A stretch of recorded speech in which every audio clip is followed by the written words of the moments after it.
at Geyser, and we were talking about the slower rotations here, but for that last game, it was fine for them because they just had to go uh, short rotation through only one other squad to make it into Lava City now, as we do have a finally a different ring going over to the northeast side, looking like quite possibly an overlook ending. I didn't get a great glimpse of it, but at least this time around, the ring is pulling up to the north, Tom. Can have an early fight here. 6 is going to be the first player to go down in this lobby. He also gets finished too. Unfortunate turn of events for the teams that were contesting over towards this fragment fragment west hand side. It's going to be TPM going up against MST. And it looks like they're kind of scared, even with 6 being down in this 2-on-3 situation. Rightfully so. You may even have the team rotate over from the fragment east side with the way that these teams are duking it out. But either way, unfortunate that MST, one of our top teams here, hasn't been able to find their footing. I'm not sure if it's been the early 50-50s or just the team fighting isn't there for them, because when I saw that team on paper, I thought this was going to be one of our sickest team fighting teams that we actually have. But so far, I think Season and I would say Kanaka's Pets have probably been our strongest team fighting squad so far. Now, taking a look at TPM, they're still struggling on the heels throughout all of this, which is why you can see there was reservations about that fight. Even though it was a 2v3 for the longest time, their Wraith was one shot to so many of the popular guns right now, currently in the meta. Back on board with Kanaka's Pets, though, over here at Skyhook, they are splitting this with one other squad. They have full control over the western edge with Blues down the line. They still always have the option to, of course, go over towards trials if they want to take that and gain the extra loot, gain the gold armors and backpacks and whatever else you can find over there. But I don't know if they've elected to do that quite yet. We still have a minute and 14 seconds to go before the zone starts closing. But again, this is a squad that full commits onto the edge. They play that one out. I saw them have a decent rotation, but ended up getting caught out by way too many squads in game number 3. As this time around, this should be a little bit easier for them. They can hug the northern side of the zone, make their way over to Refinery if they want to. Now on board with Wally Catchers, who are making the rotation, checking their back, and they do have a squad mirroring them, just running parallel to their east right now. But we'll see if Greek can find anything off of this. The Wraith is going to instantly queue to rejoin the rest of the squad. Stink is going to try to cut her off. He does have the angle, hitting for the blue, hitting for 30, as he will continue to shadow the rest of the squad. EMP is coming in. It does connect onto him. Only hits really for that 50 shield. Still has the disconnected squad mates, as there's just the 2 right below him for now. Has the high ground angle as he's still trying to cut them off at the pass. They try to go for the zip. They are dead, but another squad ballooning their way on in is gonna put a stop to their pursuit for now. And now you see from their point of view just how hard it is to rotate with all these teams having the same thing in mind. Not only the same thing, but at the same time. So we've seen this before. Everybody now starting to kind of gather through this sorting side, and that's just because, again, how fast all these teams necessarily are. White armor going to be popped there from Wally. See Kodagami going to charge that Evo shield up. Amazing sauce there from Upsushi. He's going to take out Tempest. This is going to be MST over towards the side. That's the rest of the players. Keep in mind, 6 was the original player that was taken out. Now TPM going to have to hit the portal. Upsushi, very heads up play immediately. Going to pop that one and also putting it into the right spot, but he's not able to get it around towards the corner in time. Fade going to find the kill and the finish right there. Possibly going to go for the banner and right back through the portal if that's going to be the case, but Kanaka's there.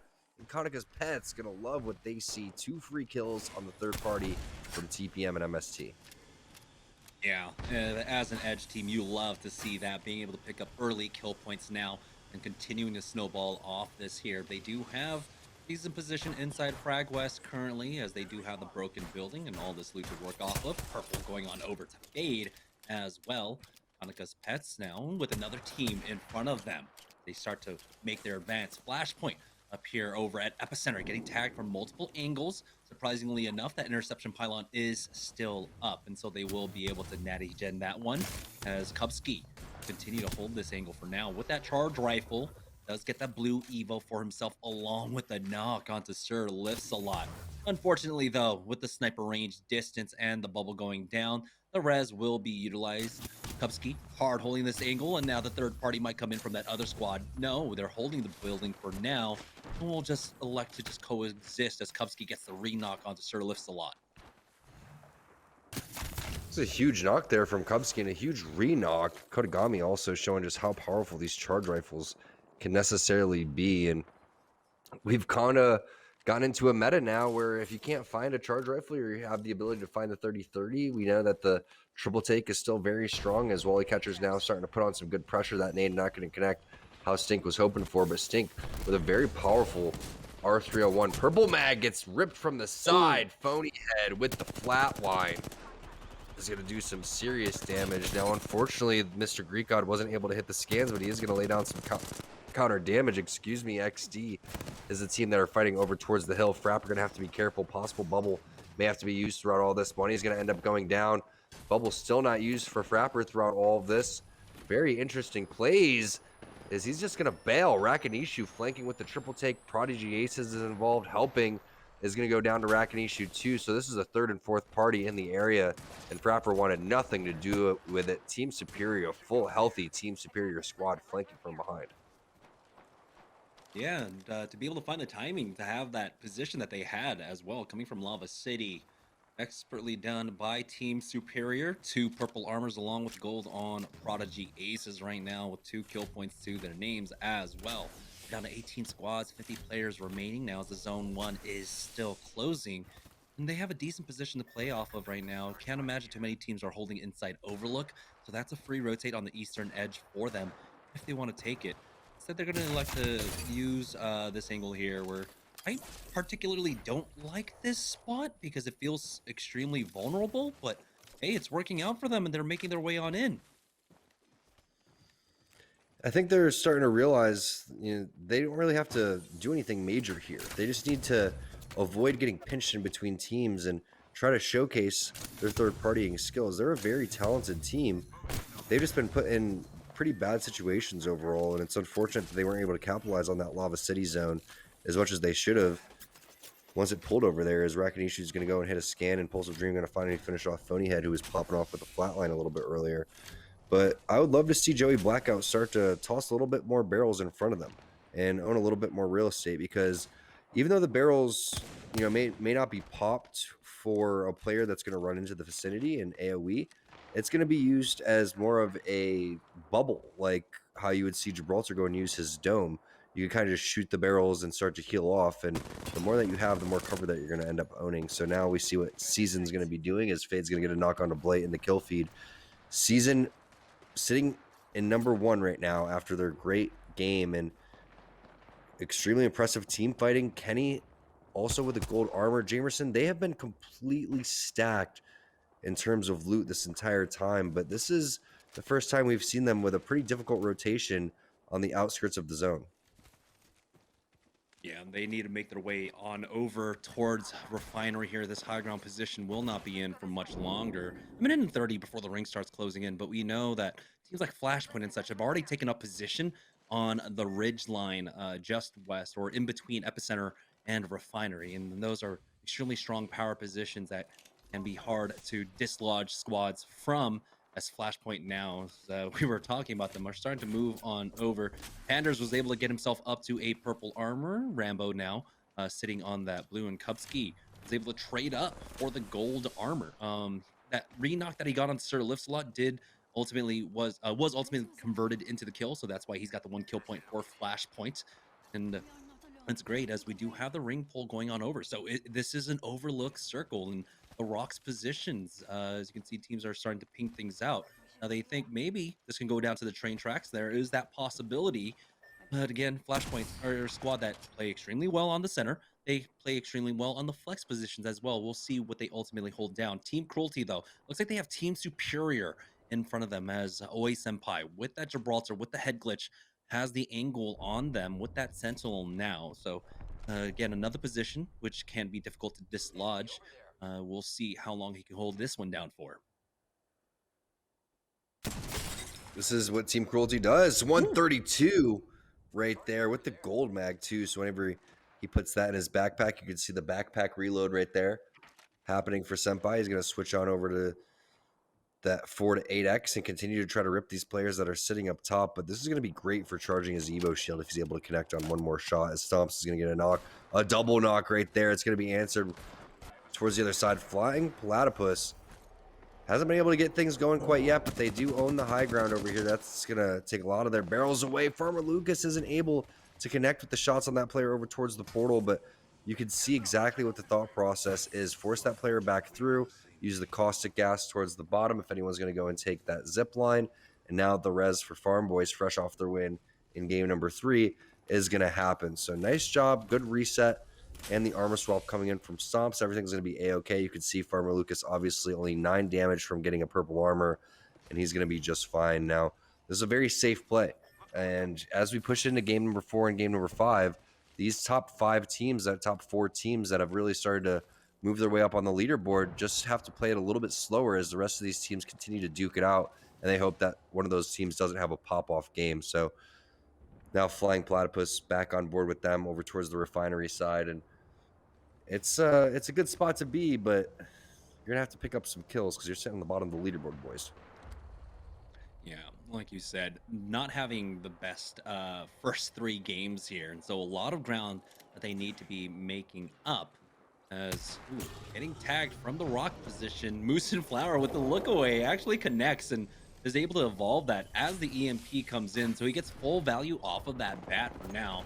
The squad underneath him starting to climb on up. Here comes the Nox gas grenade right into the bubble as well. The port has been taken back by that squad, so Moosin decides to jump down on top of them. Here comes the Arc Stars. He's got 1 barrel left as well, but he's gets swung on with the EVA 8. Hits for 56, but he has to be careful as the full squad coming in. Lion gets the knock onto Moosin, and here comes the rest of the team. Bronzy does trade back. It's a 1-for-1 now in this 2v2 fight. The bubble has been used as he goes in, hits the 42, but he's almost cracked. The fast res now coming out as Bronzy just holds the line for his squad. The bubble goes down just in time. But unfortunately, Moosin will go down one more time. Kenny won't be able to get that knock. They are behind cover this time around.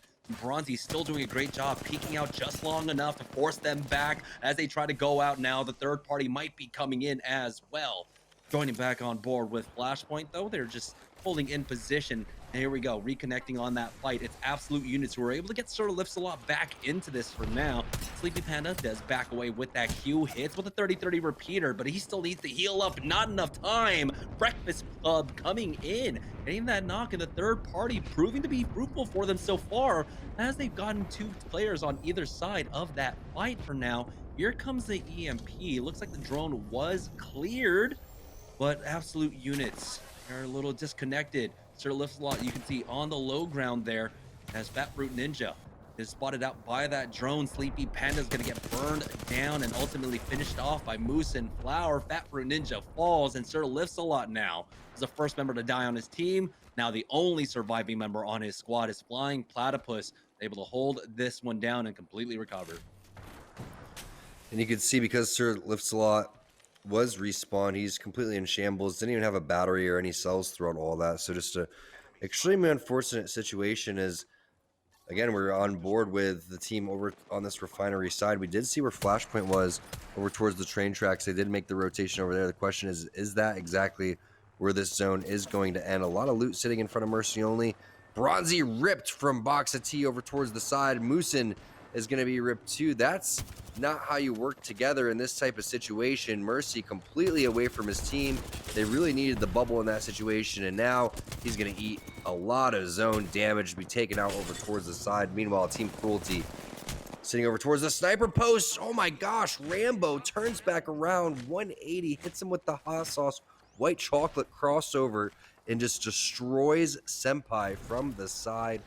Nasty play, but we'll see if Team Cruelty is going to be able to reset and get back into this one. Great cover fire coming in for Yubin.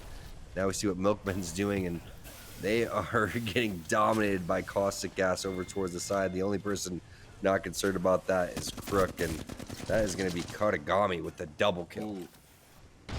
Now getting connected on by those Arc Stars. Does have the armor swap, downgrading down to the purple here as he's left as the solo. Will secure that kill onto Kodagami. Now he's getting hit up from behind, makes it behind cover, but takes a lot of ring damage here. And the rest of the gang will finish him off as Team Superior will hold down this position inside the truck over by the rocks. Very strong here, and especially their loadout as well. Getting the armor swaps for themselves, pulling those out of the bins if they need to swap. It's So keeping their heads in this game for now. Still have to be careful, worry about the squad that could come up from the south side. But again, they do have the safety of the truck to work off of. Dying on rotate, though, on full control of the hill to their north now, trying to close the distance between this squad that's ahead of them. As turns now going forward, has got Slim Daddy Bones on the front lines with that Wraith as they are trying to chase down this squad, but can't imagine they can actually catch them out. Flashpoint got a knock on the Pyramid, but Defeated has answered back, taking out Rambo. On down to 9 squads, 23 players remaining here. As Dying on rotate, I think they do have to give up on the chase. Will try to tag from long range with that 30-30 repeater, but that team safely makes it out across the ways. They're trying to ping exactly where they want to go and set up, and now they see that one ping that's directly on the edge. That could be good, but there's a lot of players that are sitting down below here. You see the fences being placed as well. This could be up to turns with some really good gas grenade usage, but looks like that area is going to be clear, not in the zone. So that's why Slim Daddy Bones has made his way up through. No portal is going to be placed. It's going to be Slim Daddy Bones going down to Impulsive Dream. That's the R301 doing some serious work. The cover fire coming in from turns. The bubble res coming in from Jimmy Neutron. And now turns making his way over towards the bubble so he can lay some extra cover down, maybe some barrels as well. But they realize that they've rotated a little bit too early. Now the Nox Gas Grenade again going to be used as a secondary bubble. But turns just sitting there and hoping that his team can get towards him here anytime soon. 18 seconds until the next bubble. It really comes down to them trying to get to that spot and get him back involved. Yeah, does Jimmy Neutron have his barrel up? Go for the fast res. Nope, he does not, as turns does get finished off. Casellos finds a knock and finish off onto Defeated, and things are just turning south for Dying on rotate. Here's the bubble res possibility. Needs to hold it down, but no, the bubble has been used by this other squad. They are right on top of him. Jimmy Neutron will go down. That's going to be Stomps to pick that one up. Excuse me, the rest of Farm Boys here. As Team Superior still holding inside the truck, the ring pulling away from them to their north, having to deal with a team using that defensive bombardment right on top of them there, as Prodigy Aces does get tagged by that, but of course he's got the gold armor, so one cell will top him right off. Full squad on that sniper post, so difficult to deal with.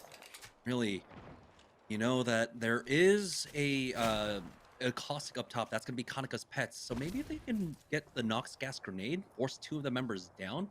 The port is already there for Kaneka's pets to get them onto the low ground safely.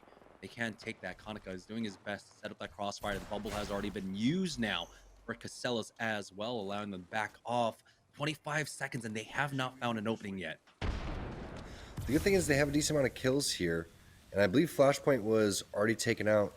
Not sure if Season is currently in this game, but if that's the case, this is their opportunity to start to push up on the leaderboard after they had the first couple of games go in their favor. Now Alt Excel is going to be popped. That's not going to be enough to get them where they need to be.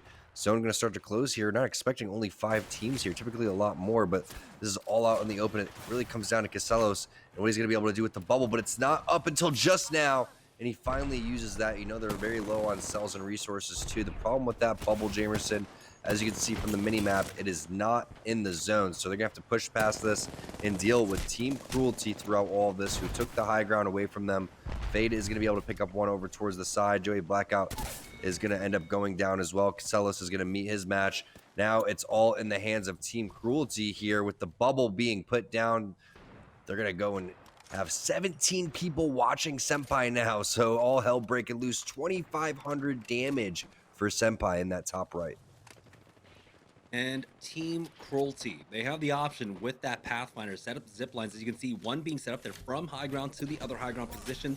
Farm Boys here stuck on the ultimate low on the edge of the zone as well. Farmer Lucas is going to have to come up with a clutch portal for them to try and get in this one for now, as it looks like it will come up in just a moment, but he still needs to buy time. There's another 50 seconds or so before that ring starts slowly closing in on them. So in this 3-team situation, I'd love to find out who that final squad is. It's Mixed Minds, Binded, Blueberry, Smalls, and Sam Cho. We haven't really seen much of this squad. Seen them on the kill feed a little bit, but now here they are in the final 3 of game number 4. Yeah, I really want to see what Farm Boys is doing though, because Mixed Minds, they're not really in the conversation of pushing over towards the top of the leaderboard. It's all about Farm Boys right now and them trying to get these back-to-back dubs. Currently, I believe sitting in 4th place on the leaderboard, trying to do a big portal play like Jeremy was saying. It's all up to former Lucas here. It's going to be a portal bubble, most likely, coming in from Stomps at the very last second.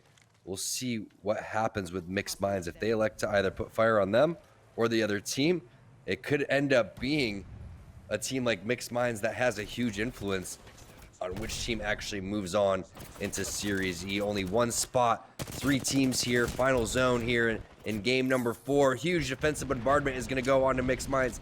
They have no answer. Blueberry Small is sitting over towards that backhand side, and he's going to be eating some damage as well. Farm Boys moves up, gets the finish, and that had to be Stomps, and it was. That alt excel now starting to pay off, and they are still healthy in this final fight. They are until Impulsive Dream goes down. Blueberry Smalls as that rat will ultimately fall. So now it's down to our final 2 teams. Team Superior versus Farm Boys. And Team Cruelty. It's going to be Team Cruelty to take it. And we know they had a number of kill points as well throughout all